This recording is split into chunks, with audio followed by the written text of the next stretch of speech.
Hello students, I hope you all are doing well. So students, आज हम BHIE 145 की unit 2 को discuss करेंगे, radical action by the masses. आपको ये यूनिट अच्छी तरह जब समझ आएगी जब आप यूनिट 1 को समझोगे, ठीक है। तो इसमें हम 4 टॉपिक कवर करेंगे। सबसे first introduction, second revolutionary overthrows of the ancient regime and democratic action, third principles of legitimacy, and last ideological divisions and contours of party politics। सबसे पहले इसके हम इंट्रोडक्शन की बात करते हैं। देखो, इसके इंट्रोडक्शन में बताया गया है कि जो हमारे रेडिकल एक्शन है वो एक कॉन्सेप्ट है कि कैसे भाई हमने अपने सिस्टम में चेंजेस लाए, कैसे हमने सोशल सिस्टम को चेंज किया, कैसे पॉलिटिकल और कैसे इकोनॉमिक चेंजेस लाए हम, ठीक है। कैसे हम जस्टिस की बात करी हमने, कैसे हम लिबरलाइजेशन लाए, ठीक है। इसके लिए हमने बहुत सारे प्रोटेस्ट किए, बहुत सारे मूवमेंट चलाए, तो इसके बारे में हम आगे पढ़ेंगे।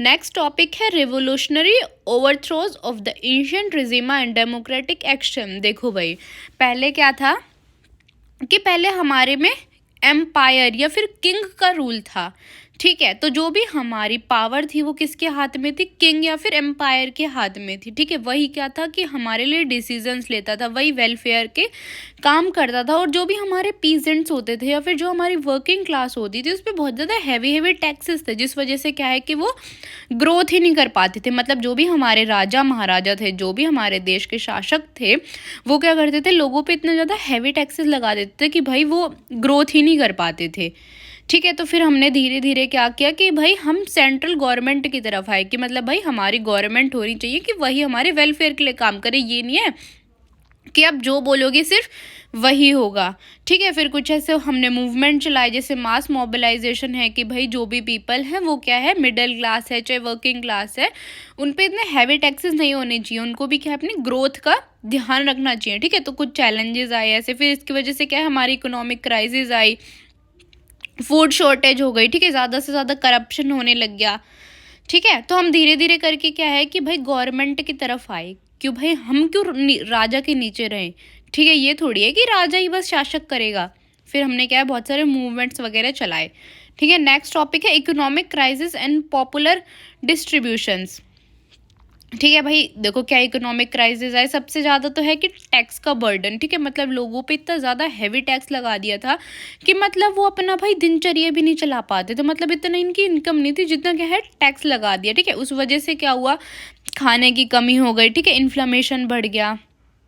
इससे क्या है हमारे सिस्टम में मिसमैनेजमेंट आ गया, ठीक है। पॉपुलर डिस्ट्रीब्यूशन क्या होता है, देखो पॉपुलर डिस्ट्रीब्यूशन अगर when people drive bye hardship and dissatisfaction, मतलब कि जब लोग क्या है एक चीज़ से सेटिस्फाई नहीं है, ठीक है, तो उनने क्या किया भाई, उनने बहुत सारे प्रोटेस्ट किए कि भाई हमारी एक मिनिमम वेज फिक्स करो, ठीक है, हमारी वर्किंग कंडीशन सही करो, ठीक है, हमारे वर्किंग आवर्स फिक्स करो। ये नहीं है कि भाई बस तुम काम कराते रहोगे और हमें पैसे तो कुछ देते ही नहीं हो। नेक्स्ट टॉपिक है financial collapse of the state and political crisis. सबसे फर्स्ट है कॉजेज, क्या कॉजेज है भाई फाइनेंशियल कोलैप्स के, सबसे फर्स्ट है एक्सेस डेबिट, कि मतलब हमारी जो गवर्नमेंट थी वो क्या करती थी, कितना ज़्यादा भाई लोन वगैरह ले लेती थी कि वो हमारे वेलफेयर के लिए काम ही नहीं कर पाती थी, ठीक है। लोगों पे इतना ज़्यादा हैवी टैक्स था कि भाई वो क्या करते थे कि उस टैक्स को ही पे करने में लगे रहते थे, ठीक है। इस वजह से हमारे इकोनॉमिक मिसमैनेजमेंट्स होने लगे, हमारा करप्शन बढ़ने लग गया, हमारी जो लोगों की स्थिति थी वो कैसी हो गई, बहुत ही खराब स्थिति हो गई, ठीक है। कई बार क्या होता था भाई कि एक्सटर्नल शॉक्स आ जाते थे, जैसे आपका वॉर हो गया, आपके नेचुरल डिजास्टर जैसे अर्थक्वेक, सुनामी, ये सब आ जाते थे। तो इस वजह से भी हमारी इकोनॉमी क्या थी, बहुत ज़्यादा ख़राब होने लग गई थी, मतलब बहुत ही ज़्यादा डाउन आ गई थी हमारी इकोनॉमी, ठीक है। पॉलिटिकल क्राइसिस देखो क्या होता था कि जो हमारे रूलर्स हैं, ठीक है, वो क्या करते थे, कई भाई मतलब जो भी स्टेट है उसको अच्छी तरह मैनेज ही नहीं कर पाते थे वो, ठीक है। इस वजह से क्या होता था कि बहुत ज़्यादा क्राइसिस होते थे। देखो अब इतने सारे लोग हैं, कोई तो मैनेज करने वाला चाहिए ना, अगर भाई ढंग से वो मैनेज ही नहीं कर पा रहे तो वो किस काम के शासक हैं। नेक्स्ट टॉपिक है revolt of the notables and parliaments. देखो the revolt of the notables and the resistance by the parliament were critical preludes to the French revolution, marking the collapse of ancient regime ability to maintain its authority. These events show how conflict within the elite can categorize, कि भाई देखो जो भी हमारे conflicts थे, ठीक है, कि भाई जो हमारा रूलर है वो अच्छी तरह मतलब क्या है कि लोगों को संभाल नहीं पा रहा, वो अच्छी तरह क्या है कि भाई लोगों पे इतना ज़्यादा हैवी टैक्स लगा रहा है, वो उनके बेनिफिट के बारे में नहीं सोचता, बस वो क्या है कि अपने बेनिफिट के बारे में सोचता है। ठीक है, तो इस वजह से क्या है कि भाई धीरे धीरे क्या है लोग समझदार होने लग गए कि भाई राजा ही क्यों हम पे रूल करेगा, जबकि ये तो कुछ अच्छा काम भी नहीं करता हमारे लिए। ठीक है, नेक्स्ट टॉपिक है calling of the estates general and the coming of revolution. देखो इसमें हमने किसकी बात करी गई है, it highlights the profound social economic and political tensions within French society and set the stage for the collapse of the ancient regime. This assembly convened to address financial crisis quickly evolved it a revolutionary movement. भाई इसमें हमने ना French revolution की बात की गई है। ठीक है, कि मतलब हमारी जो भी दिक्कत परेशानियां थी वो सब की भाई जल्दी से जल्दी है ना इस मोनार्की का सिस्टम हटाओ, हमें नहीं चाहिए ये मोनार्की। ठीक है, इसके लिए लोगों ने क्या है बहुत ज़्यादा प्रोटेस्ट किया। ठीक है, बहुत ज़्यादा मूवमेंट हटाए कि हमें शासक का राज नहीं चाहिए, हमें एक अच्छी खासी गवर्नमेंट चाहिए, वो भी ऐसी गवर्नमेंट की जिसको हम खुद से चूज़ कर सके। ठीक है, अब इसमें भाई क्या रोल है फिलोसफर का, जो कि हमारा नेक्स्ट टॉपिक है रोल्स ऑफ फिलोसफर्स।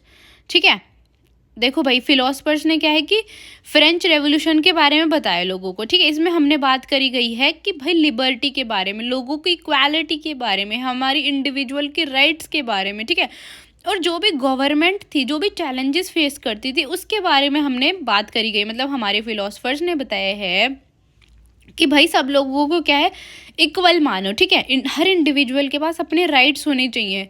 ठीक है, और जो हमारी गवर्नमेंट है जो भी चैलेंजेस आते हैं उसको वो कैसे फेस करे। ठीक है, कि भाई लोगों के वेलफेयर के लिए काम करो, तुम क्या है कि सिर्फ उन्हीं के लिए तुम बनाए गए हो, उन्हीं लोगों ने तुम्हें चूज़ किया है। नेक्स्ट टॉपिक है popular participation in overthrowing the ancient regime. इसमें हमने बात की गई है popular participation involving the mass particular the third state working workers. इसमें भाई हमने देखो थर्ड स्टेट्स की बात करी गई है, अर्बन वर्कर की, पीजेंट्स की, जो कि क्या है एक बहुत ही इंपॉर्टेंट रोल प्ले करते हैं। क्योंकि देखो भाई ज़्यादातर हमारी कंट्री में क्या है मिडिल क्लास लोग हैं। ठीक है, तो अगर उन गलत होता है तो क्या होता है मिडिल क्लास लोगों के साथ होता है। क्योंकि देखो भाई अमीरों को तो कुछ फ़र्क पड़ेगा नहीं। ठीक है, और जो गरीब है ऑलरेडी उनको तो क्या ही मतलब है, उनको अपनी दो रोटी से मतलब है। ठीक है, तो पिस्ती कौन है, जो हमारी मिडिल क्लास है। ठीक है, देखो significantly involvement from ordinary people who lives were directly affected by the financial crisis social inequality। वो लोग भाई फेस करते हैं कि इतनी ज़्यादा भाई इनइक्वालिटी क्यों है हमारे देश में। ठीक है, हमारे देश में इनइक्वालिटी हमें नहीं चाहिए। नेक्स्ट टॉपिक है प्रिंसिपल ऑफ लेजिस्लेटिव। देखो भाई इसमें हमने किसकी बात करी गई है, हमने सॉवरेनिटी की बात करी गई, इक्वालिटी की बात करी गई है, नेचुरल राइट्स की बात करी गई है। ठीक है, सर्कुलरिज्म की बात की गई है कि भाई सब लोग क्या है इक्वल होने चाहिए बिना किसी भी भेदभाव के। ठीक है, हमारी कंट्री क्या है डेमोक्रेटिक स्टेट होनी चाहिए। ठीक है, हमें किसी भी राजा किसी भी बाहर देश का राज हमें नहीं चाहिए, हमारी कंट्री हम अपनी मर्जी से चलाएंगे। नेक्स्ट टॉपिक है the Jacobin republic and terrors. इसमें बताया गया है कि in this efforts to protect the revolution and stable new republic the Jacobins use radical measures that were both necessary for survival in the face of internal and external enemies and excessive leads to widespread violation and political pursuits. The period marked the dependency of revolutionary ideas, but it also revealed the dangers of radical। कि भाई देखो इनने बताया है कि जो भी necessary चीज़ें हैं, ठीक है, जब क्या है कि दुश्मन आते हैं तो हमारे पास ऐसी कुछ नेसेसरी चीज़ होनी चाहिए कि जिससे क्या है हम अपने आप को प्रोटेक्ट कर सकें। ठीक है, नेक्स्ट टॉपिक है the Thermidorian republic. The Thermidorian republic represent the final phase. इसने भाई हमारी फ्रेंच रेवोल्यूशन के फाइनल फेज को क्या किया है, रिफ्लेक्ट किया है, मतलब बताया गया है कि कैसे हम अपनी एक स्टेबल गवर्नमेंट बना सकते हैं। ठीक है, कैसे हम अपनी वीकनेसेस पे ध्यान दे सकते हैं, कैसे हम अपनी फाइनेंशियल क्राइसिस को ठीक कर सकते हैं। नेक्स्ट टॉपिक है ideological divisions and contours of the party politics. इसमें हमने भाई डेमोक्रेसी की बात करी गई है, इक्वालिटी की बात करी गई है, रेवोल्यूशनरी चेंजेस के बारे में बात की गई है। जैसे कि मैंने आपको बताया अभी अभी कि भाई सब लोगों के पास क्या है इक्वालिटी होनी चाहिए। ठीक है, और एक ऐसा सिस्टम होना चाहिए कि जो भाई हमारे वेलफेयर के लिए काम करे, लोगों के बारे में सोचे, ये नहीं कि सिर्फ भाई अपने घर के बारे में और अपने बारे में सोचे। नहीं, हम धीरे धीरे मॉडर्न मॉडर्न गवर्नमेंट की तरफ जा रहे थे। ठीक है, जब हमने इक्वालिटी और डेमोक्रेसी की बात करी तो इसका मतलब है कि भाई हमें मॉडर्न गवर्नमेंट चाहिए, हमें एक अच्छी गवर्नमेंट चाहिए जो हमारे डेवलपमेंट को ध्यान में रखे। ठीक है, नेक्स्ट टॉपिक है constitutionalist versus republicans. The constitutionalist and republicans were two of the major ideological factions during the French revolution. भाई ये दोनों बहुत ही इंपॉर्टेंट फैक्टर थे। ठीक है, इनका क्या था, डिफरेंट व्यू था गवर्नमेंट पे, पावर पे। ठीक है, these factions also overlapping at time. बहुत बार क्या होता था कि भाई इनके आइडियाज़ जो हैं वो ओवरलैप हो जाते थे। ठीक है, बट इनका मेन ये था कि मोनार्की नहीं चाहिए हमें। ठीक है, हमें क्या है, रिपब्लिक होना है। इनका ये एक बहुत ही मतलब सेंटर दोनों का सेम था, मतलब मकसद इन दोनों का सेम था कि हमें रिपब्लिक होना है, हमें किसी भी मोनार्की का शासक नहीं चाहिए अपने देश पे। नेक्स्ट टॉपिक है political struggle between the Girondins and the Montagnards. The Girondin and the मोनार्टीर were two key factions in the national conventions during the French revolution. भाई ये दोनों बहुत ही क्या है, इम्पॉर्टेंट थे। ठीक है, फ्रेंच रेवोल्यूशन में। ठीक है, इनके बीच में जो स्ट्रगल था वो किसको लेके था, मॉडर्नाइजेशन को लेके इनके बीच में स्ट्रगल था कि भाई हमें क्या है कि हमें कोई भी झंझट नहीं चाहिए। ठीक है, इनने बहुत ज़्यादा स्ट्रगल किया, किस लिए, रेवोल्यूशन के लिए, कि मतलब भाई कि हमें डेमोक्रेटिक होना है। ठीक है, अगर देखो भाई इसमें आपको कोई भी स्पेलिंग में अगर मेरी प्रोनाउंसिएशन गलत है तो आप इंटरनेट पे चेक कर लेना, क्योंकि मुझसे भी बहुत सारी मिस्टेक्स हो जाती हैं कभी कभी। ठीक है, हाँ तो मैं क्या बता रही थी कि भाई देखो इन लोगों ने बात की गई है स्ट्रगल पे लेके, कि मतलब भाई हम स्ट्रगल करेंगे पर हमें क्या है कि स्वतंत्रता गवर्नमेंट चाहिए, मतलब डेमोक्रेटिक गवर्नमेंट चाहिए, हमें रेवोल्यूशन चाहिए। ठीक है, हमें किसी भी शासक के नीचे नहीं रहना, हमें खुद की गवर्नमेंट चाहिए जिसको हम खुद वोट डाल के बना सकें। ठीक है, आई होप कि आपको यूनिट समझ आई होगी। अगर फिर भी आपको कोई डाउट है तो आप मेरे से कमेंट्स में पूछ सकते हैं। And thank you for watching.